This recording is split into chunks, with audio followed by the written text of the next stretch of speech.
بسم الله الرحمن الرحيم. اعوذ باللہ من الشیطان الرجیم. بسم اللہ الرحمن الرحیم. الحمد للہ رب العالمین. الصلاة والسلام علی رسولہ الکریم وآلہ طیبین الطاہرین المعصومین سیما بقیت اللہ فی الارضین روحی وارواح العالمین لتراب مقدمہ الفدا ولعنت اللہ علی اعدائہم اجمعین من یوم عداوتہم الی قیام یوم الدین. اما بعد فقد قال اللہ تبارک و تعالی فی کتابہ المجید اعوذ باللہ من الشیطان الرجیم الف لام میم ذالک الکتاب لا ریب فیہ هدى للمتقين. وقال في مقام الآخر رب قوم اتخذوا هذا القرآن محجورا. خدا کا لاکھ لاکھ احسان ہے کہ خدا نے ہمیں توفیق عطا فرمائی کہ رمضان المبارک میں وہ مہینہ کہ جو بہار قرآن کا مہینہ ہے، جو واقعاً انسان کے دلوں کو منور کر دیتا ہے قرآن کی تلاوت اور قرآن کے معارف سے، اس مہینے میں خدا نے ہمیں توفیق عطا فرمائی ہے کہ ہم قرآن کی بارگاہ میں حاضر ہو کر قرآن سے اپنے لیے راستوں کو متعین کر سکیں. آج جس موضوع کے اوپر مجھے گفتگو کرنے کا حکم اور امر دیا گیا ہے وہ یہ ہے کہ قرآن سے ہم دور کیوں ہیں اور اس کے نتائج کیا نکل رہے ہیں، یعنی قرآن سے دوری کے اسباب کیا ہیں اور پھر اس کے نتائج کیا ہیں. اس سے پہلے کہ ہم گفتگو کریں کہ دوری کے اسباب کیا ہیں، ہم سب سے پہلے یہ دیکھیں کہ قرآن کیا ہے اور خود انسان کیا ہے.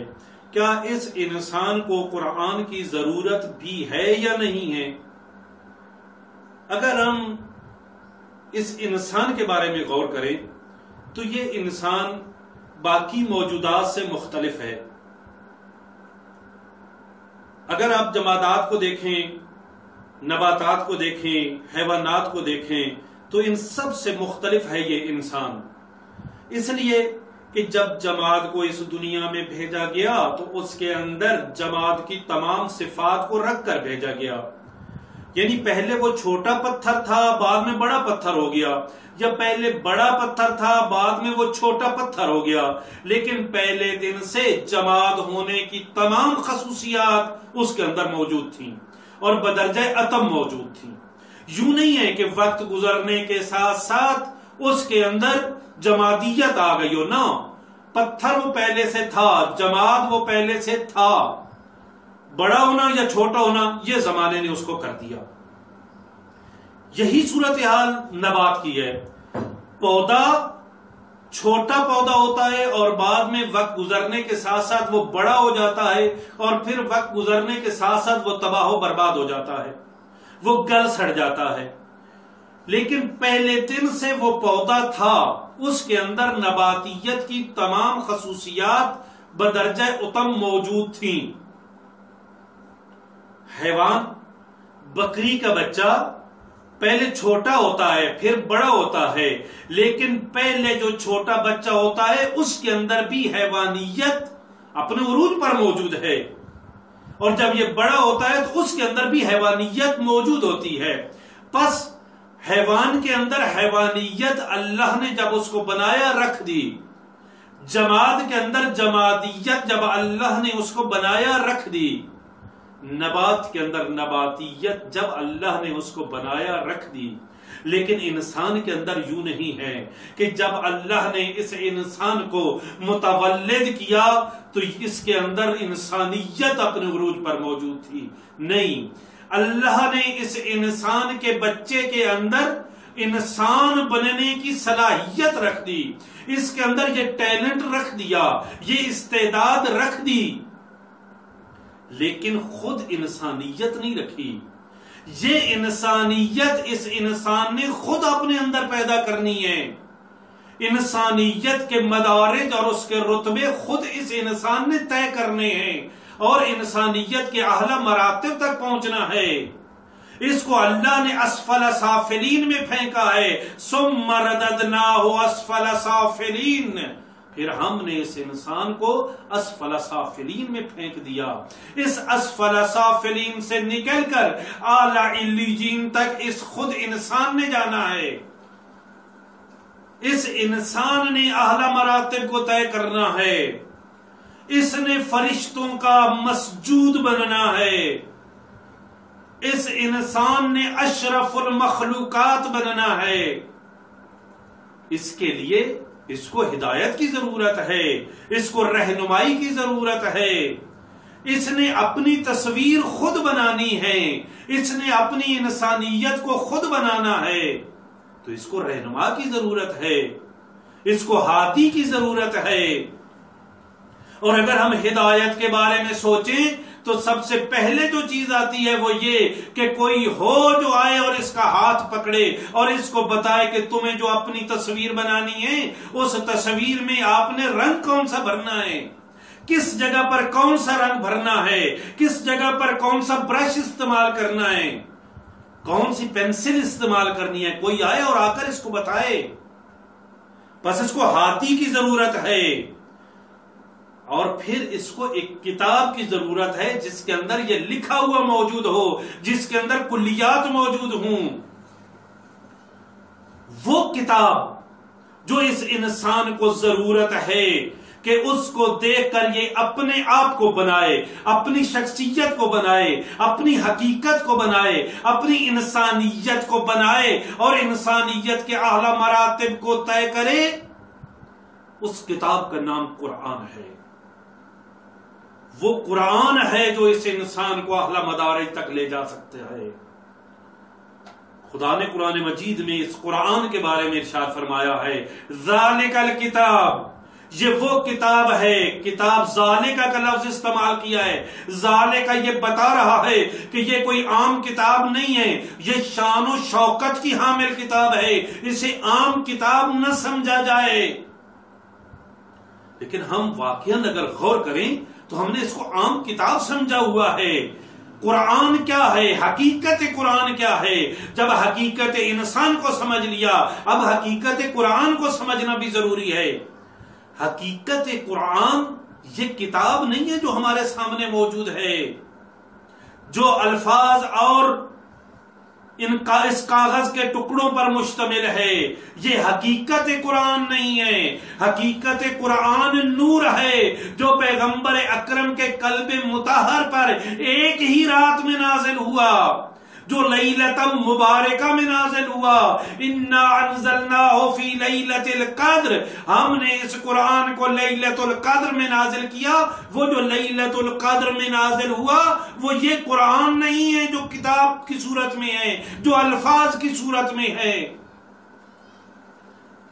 وہ نور قرآن ہے، وہ نور ہدایت ہے، وہ حقیقت قرآن ہے جو پیغمبر اکرم صلی اللہ علیہ وآلہ وسلم کے قلب مطہر پر، نورانی قلب پر وہ نور نازل ہوا۔ وہ نور ہدایت ہے جو پیغمبر اکرم کے قلب مطہر پر ایک ہی رات میں نازل ہوا، ورنہ ہمیں تو قرآن 23 سالوں میں نازل ہوتا ہوا نظر آتا ہے۔ کون سا قرآن؟ وہ قرآن جو آج آیات کی صورت میں ہمارے سامنے موجود ہے، جو الفاظ کی صورت میں ہمارے سامنے موجود ہے۔ یہ الفاظ کی صورت میں کیوں آیا؟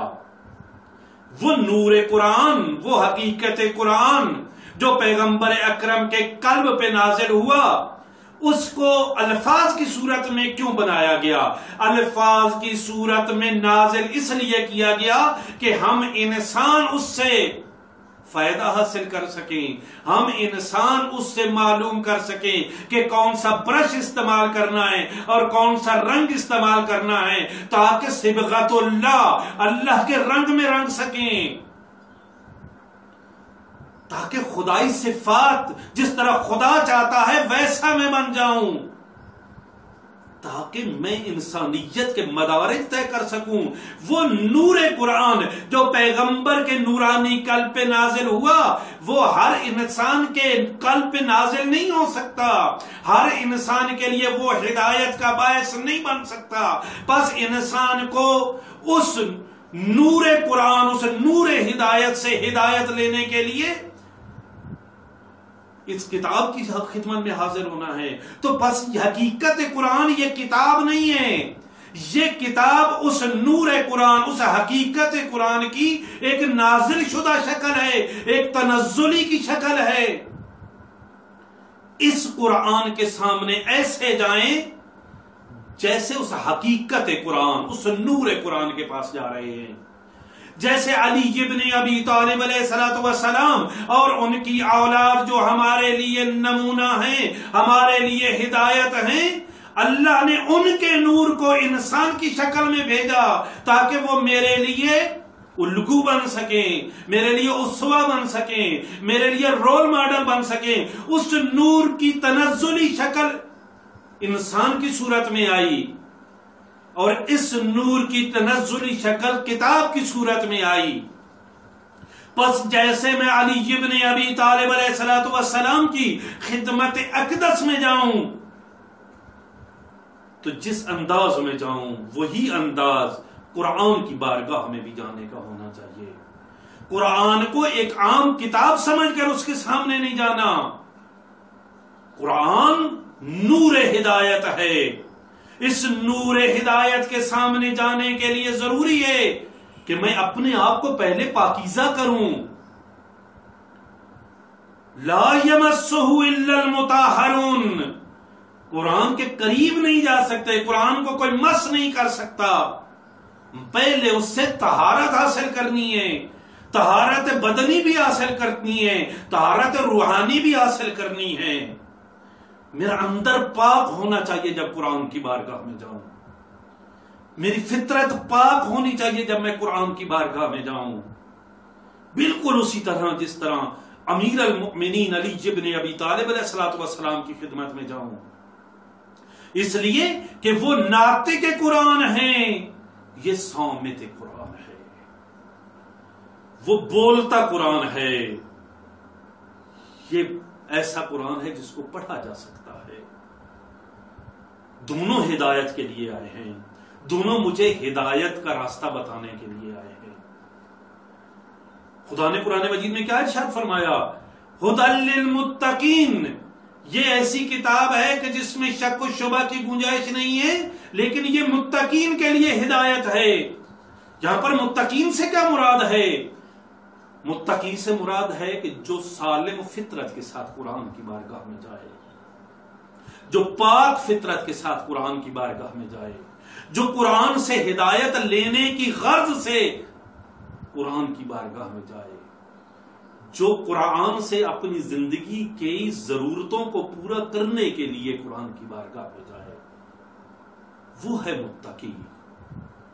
جو سب سے پہلے ایمان بالغیب رکھتا ہو، یعنی توحید پر ایمان رکھتا ہو. توحید پر ایمان قرآن پڑھنے سے نہیں، قرآن پڑھنے سے پہلے توحید پر ایمان ہونا چاہیے. قرآن پڑھنے سے پہلے نبوت پر ایمان ہونا چاہیے. قرآن پڑھنے سے پہلے آخرت پر یقین ہونا چاہیے. اس لیے کہ یہ انسان کی فطرت کی آواز ہے. فطری طور پر پاک ہونا چاہیے. اور پھر قرآن کی بارگاہ میں جائیں تو قرآن ہدایت کرتا ہے. قرآن سے دور ہم کیوں ہیں؟ اس لیے کہ ہم نے قرآن کی حقیقت کو نہیں سمجھا. ہم نے قرآن کو نہ اپنی حقیقت کو سمجھا ہے، نہ قرآن کی حقیقت کو سمجھا ہے، نہ اپنے فقر کو سمجھا ہے، نہ اپنی ضرورت کو سمجھا ہے، اور نہ ہی قرآن کی بزرگی کو سمجھا ہے. قرآن کے معطی ہونے کو، قرآن کے ہاتھی ہونے کو بھی ہم نے نہیں سمجھا. ہم نے قرآن کو ثواب کے لیے سمجھ رکھا ہے. قرآن میری زندگی میں کہیں نظر نہیں آتا. زندگی کا کوئی بھی فیصلہ کرنے میں قرآن مجھے نظر نہیں آتا. معزولو کا نظریہ کیا ہے؟ معزولو یہ کہتا ہے کہ انسان اس سے انس رکھتا ہے، اس سے محبت رکھتا ہے، اس کی طرف کشش رکھتا ہے جو اس کی ضروریات کو پورا کر دے، جو اس کی ضرورت کو پورا کرتا جائے یہ اس سے محبت کرتا ہے، یہ اس سے انس رکھتا ہے۔ قرآن چونکہ میری زندگی کی ضروریات کو پورا نہیں کر رہا، میری زندگی میں موجود نہیں ہے، بس کیا ہوا کہ میں قرآن سے محبت نہیں کرتا۔ عام طور پر بچے کو قرآن سے محبت کروانے کا طریقہ کیا ہے ہمارے پاس؟ قرآن، تاکہ بچہ قرآن پڑھے، قرآن کے اندر ٹافیاں رکھ دی جاتی ہیں تاکہ بچہ وہ ٹافیاں کے بہانے قرآن کے پاس آئے۔ یہ بچہ قرآن سے محبت نہیں کر رہا، اس کو پھر بھی ٹافی سے محبت ہو رہی ہے۔ قرآن کو اچھی چیزوں سے سجا دیا جائے تو یہ قرآن کے نور سے محبت نہیں ہو رہی، قرآن کے نور سے انسان کو انس نہیں ہو رہا، بلکہ وہ جو ڈیکوریشن کی ہے اس سے محبت ہو رہی ہے، اس سے انس ہو رہا ہے۔ قرآن سے انس کرنا ہے نا تو قرآن کو زندگی کی مشکلات کو حل کرنے والا بتا دیا جائے، زندگی کی مشکلات کے حل کو قرآن سے ڈھونڈا جائے۔ اگر میں زندگی کی مشکلات کو قرآن سے ڈھونڈوں گا تو مجھے قرآن سے محبت ہو جائے گی۔ اگر مجھے یہ معلوم ہو کہ قرآن میری ضرورت ہے، قرآن کے بغیر میں کامیاب نہیں ہو سکتا، جب تک مجھے یہ معلوم نہ ہو مجھے قرآن سے محبت نہیں ہو سکتی، اس لیے کہ مجھے اس چیز سے محبت ہوتی ہے جو میری ضرورت ہوتی ہے۔ قرآن کو ضرورت بنانا ہے، قرآن کو جب تک میں ضرورت نہیں بناؤں گا اس وقت تک قرآن سے مجھ کو محبت نہیں ہو سکتی۔ اور ہم نے قرآن کے ساتھ کیا سلوک کیا ہوا ہے؟ قرآن کے ساتھ ہم نے سلوک یہ کیا کہ کہہ دیا کہ قرآن میرے سمجھنے کی چیز نہیں ہے، مجھ کو سمجھ نہیں آتی، قرآن معصوم کے علاوہ کوئی سمجھ نہیں سکتا، یہ ہم نے بات کر دی۔ بس کیا ہوا؟ ایک ہدایت کا دروازہ ہم نے بند کر لیا، خدا نے ہاتھی بنا کر بھیجا تھا اسے، اور ہم نے کہہ دیا کہ یہ ہماری سمجھ میں نہیں آتا۔ کس نے کہہ دیا کہ سمجھ میں آئے تو قرآن ہدایت کرتا ہے؟ قرآن ایک چرواہے سے لے کر ایک نبی تک، ایک پیغمبر تک ہر ایک کی ہدایت کرتا ہے۔ جتنا جس کا ظرف ہوگا، جتنا جس کا برتن ہوگا، یہ بحر بے کراں ہے، یہ ہدایت کا سمندر ہے، یہ نور کا سمندر ہے۔ ہر بندہ اپنا ظرف لے کر، اپنا برتن لے کر جاتا ہے، اور جتنا اس کے پاس برتن ہوتا ہے اس سمندر سے یہ ہدایت کو لے لیتا ہے۔ یہ ایک چرواہے سے لے کر ایک نبی تک ہر ایک کی ہدایت کے لیے اللہ نے بھیجا ہے۔ صرف قرآن کی زیارت کرنا، وہ شخص جو قرآن کو نہیں پڑھ سکتا، جو قرآن کو سمجھ نہیں سکتا، اس کے لیے بھی قرآن ہدایت ہے۔ صرف سالم اور پاک فطرت کے ساتھ قرآن کی بارگاہ میں جا کر قرآن سے ہدایت کو طلب کو کرے۔ ہم نے قرآن کو محجور بنا دیا ہے، یعنی قرآن کو ہدایت کے مرتبے، ہادی کے مرتبے سے گرا دیا ہے۔ اب قرآن میرا ہادی نہیں ہے۔ اور دوسرا ہدایت، وہ انبیاء علیہ الصلوۃ والسلام کے بعد ائمہ معصومین علیہ الصلوۃ والسلام تھے۔ ائمہ معصومین علیہ الصلوۃ والسلام کو اللہ نے ہمارے لیے رول ماڈل بنا کر بھیجا تھا۔ نتیجہ کیا نکلا؟ ہم نے ان کے بارے میں بھی کہہ دیا کہ وہ تو معصوم تھے، میں ان کی طرح کیسے بن سکتا ہوں؟ بس یہ کہہ کر میں نے ان کو بھی اپنے لیے رول ماڈل نہ بنایا، بس ہدایت کے دونوں دروازے میں نے بند کر دیے۔ قرآن سمجھ میں نہیں آتا، بس اس کو رکھ دیا طاق میں، ہر روز صرف اٹھتا ہوں، اس کو چومتا ہوں، باہر جانے کے لیے اس کا سلام کرتا ہوں، بیٹی کو جہیز میں دے دیتا ہوں، کوئی مر جائے تو اس کے اوپر پڑھ دیتا ہوں۔ بس قرآن میرے لیے ہدایت کا باعث نہیں رہا۔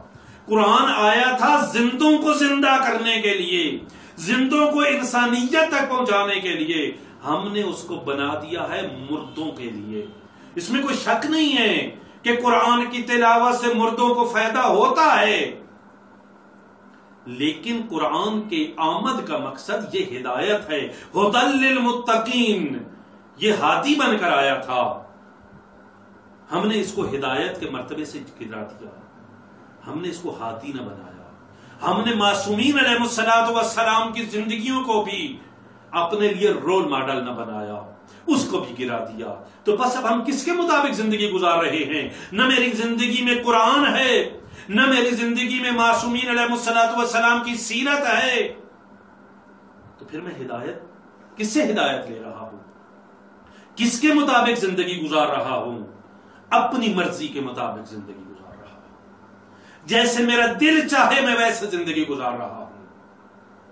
بس میں اپنی حقیقت اپنی مرضی کے مطابق بنا رہا ہوں، میں اپنی شکل، میں اپنی شخصیت اپنی مرضی کے مطابق بنا رہا ہوں۔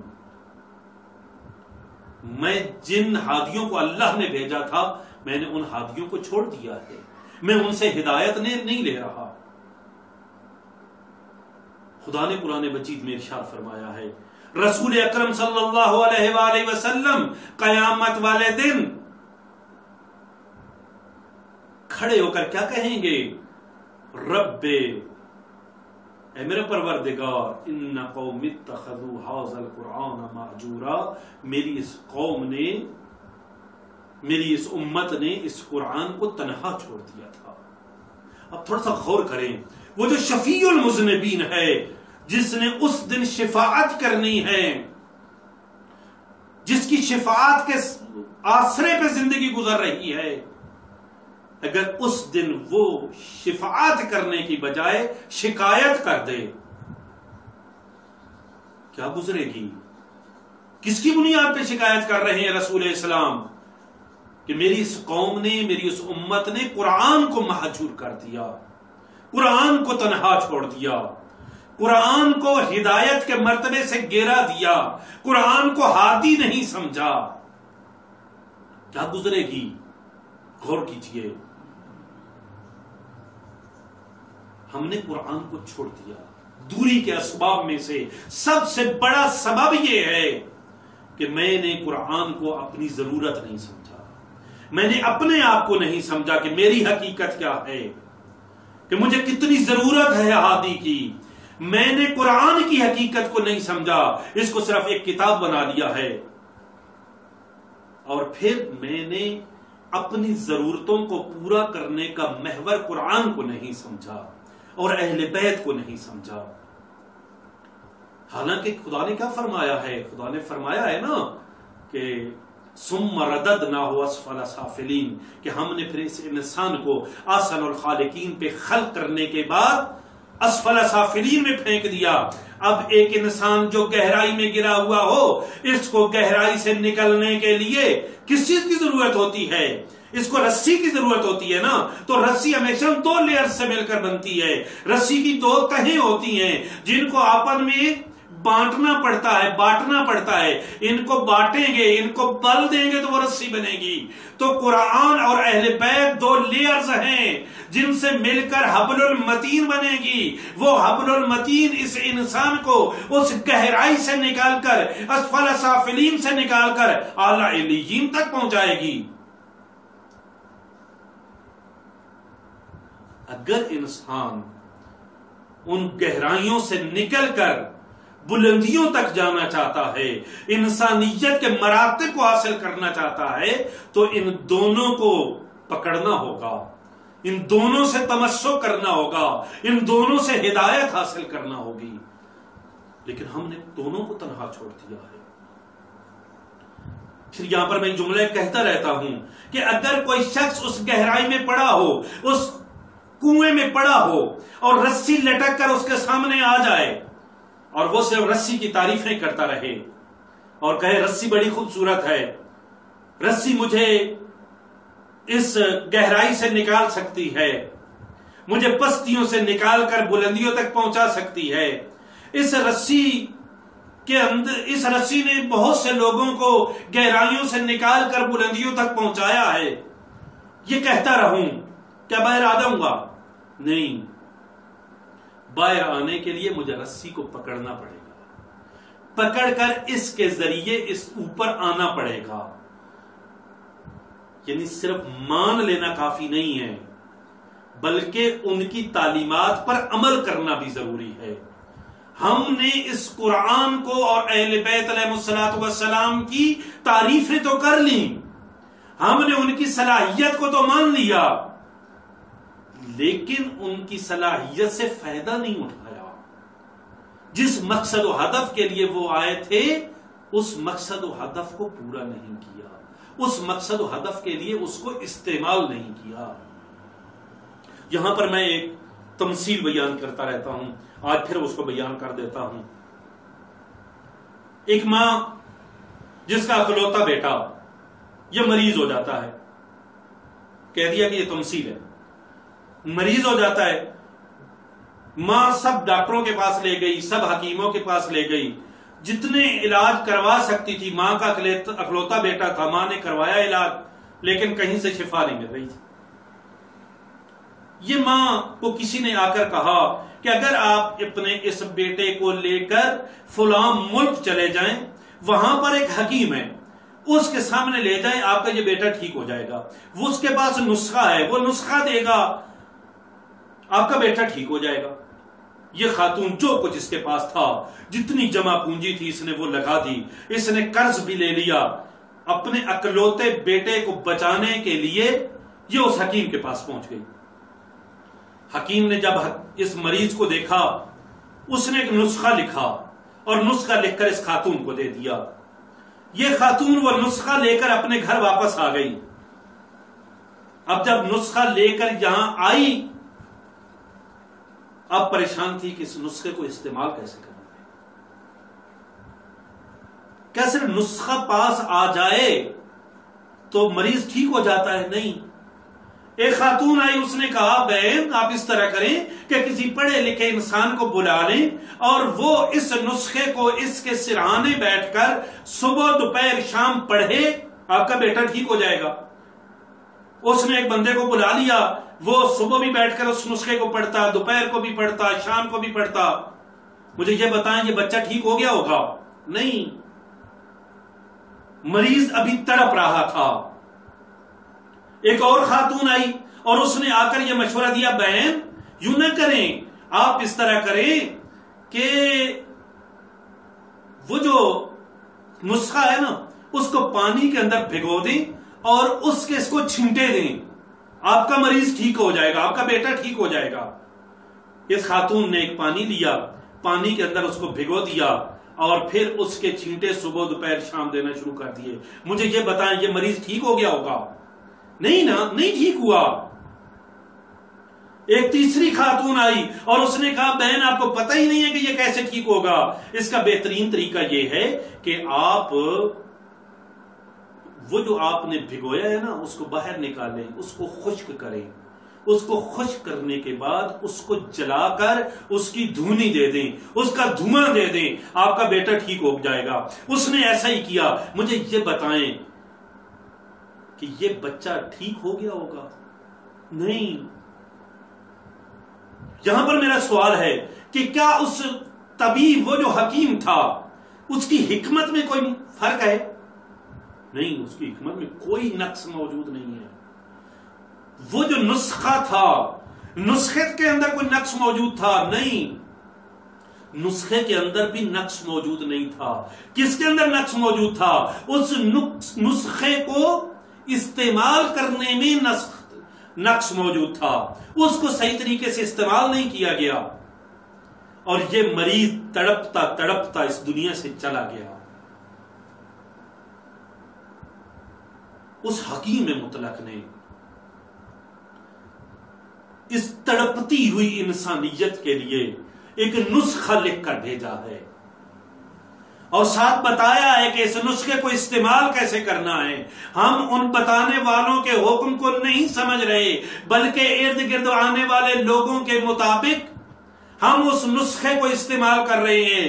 کبھی اس کو صرف پڑھ کر مریض کو ٹھیک کرنا چاہ رہے ہوتے ہیں, کبھی اس کو پھونک کر ٹھیک کرنا چاہ رہے ہوتے ہیں, کبھی اس کے چھینٹے دے کر ٹھیک کرنا چاہ رہے ہوتے ہیں, کبھی اس کی دھونیاں دے کر ٹھیک کرنا چاہ رہے ہوتے ہیں. نہیں ہوگا. انسانیت اسی طرح بلک رہی ہے, سسک رہی ہے, اور اس انسانیت کے درد ٹھیک نہیں ہو رہے. اس میں اس حکیم مطلق کی حکمت میں بھی کوئی نقص نہیں ہے. اس قرآن, اس نسخے کی اندر شفا میں بھی کوئی شک نہیں ہے, استعمال میں مسئلہ ہے. ہم اس قرآن کو جس طریقے سے استعمال کرنا ہے اس طریقے سے استعمال نہیں کر رہے. قرآن کو ہم نے تنہا چھوڑ دیا ہے, جس کی وجہ سے آج سے سک رہے ہیں. آج انسانیت غیرت سے جو آ رہی ہے, آج انسانیت جہالت میں جو پر ہے, بے حیائی جو موجود ہے, حریت جو موجود نہیں ہے, غلامی کی زنجیروں میں جکڑی ہوئی ہے, اس کی وجہ یہ ہے کہ ہم نے قرآن کو چھوڑ دیا ہے. قرآن کو جیسے استعمال کرنا تھا ویسے اس کو استعمال نہیں کر رہے. اور اس کا نتیجہ کیا نکلے گا کہ یہ امت جسے ان الارض یرثها عبادی الصالحون, یہ امت قرآن کو چھوڑ چکی ہے, اہل بیت کو چھوڑ چکی ہے, جس نے وارث بننا تھا اس زمین کا. اور اگر یہی صورتحال رہی اور ہم قرآن کی طرف نہ پلٹے اور قرآن سے ہدایت حاصل نہ کی اور قرآن کو اپنی ضرورت نہ بنایا, قرآن کو اپنی زندگی کے مسائل کو حل کرنے کا ذریعہ نہ سمجھا, تو نتیجہ کیا نکلے گا کہ اسی طرح پستے رہیں گے, اسی طرح گھسی پٹی امت بن کر وقت گزارتے رہیں گے, اور آخرت میں بھی رسول اکرم صلی اللہ علیہ وآلہ وسلم کی شفاعت کے بجائے شکایت کا سبب بن جائیں گے. خدا سے دعا وہ ہے کہ خدا ہمیں معصومین علیہ السلام کے صدقے میں, رمضان المبارک کے صدقے میں, قرآن کی عزت و آبرو کے صدقے میں ہمیں قرآن سے محبت کرنے کی توفیق عطا فرمائے, قرآن کو ہماری زندگیوں میں واپس لے آئے, اور قرآن میری زندگی کے مسائل کو حل کرنے کا محور بن جائے. وصلی اللہ علی محمد و عطرتہ الطاہرین.